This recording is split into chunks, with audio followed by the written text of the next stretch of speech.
I was an Air Force veteran. I never saw combat or anything, but my second year in the Air Force was the Oklahoma City bombing, and I volunteered to go down there. And I spent 2 weeks down there, body recovery, and that is pretty much where I developed my PTSD and my struggles. For many, many years, about 10 years, I fought depression badly. I hardly slept because I had nightmares. I turned to alcohol. I was averaging 12 bottles of alcohol a week.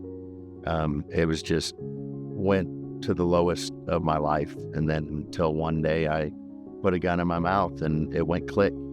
And I'll never forget that click. It was the best thing that ever happened to me. And that's when I decided I need to change my life and figure out help.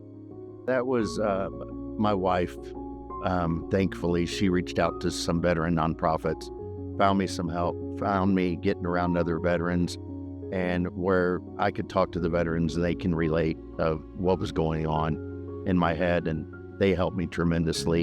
And a matter of fact, I changed so much that me and my wife divorced after 19 years because she was used to me for 10 years being super depressed, not leaving my house, type of a thing. And then all of a sudden I was just a very happy-go-lucky person, and it was a culture shock.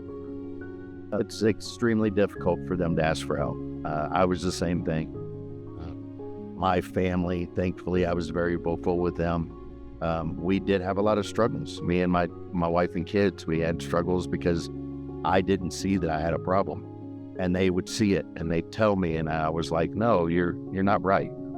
There's nothing wrong with me. And it's y'all are making mistakes, and that's irritating me. And no, you're very easily irritated, and you burst out a lot. And you need a family support system, friend system, to push you to get that. One thing about the Oklahoma City bombing is I held it in for 10 years. I went to therapists in the VA. I went to civilian therapists just to try to figure out. And they kept saying, you need to talk about it. And I was like, how do you just go up and talk about the Oklahoma City bombing to people? But as I started talking to other people about it, it changed my life because it reset my brain. It shut my brain down.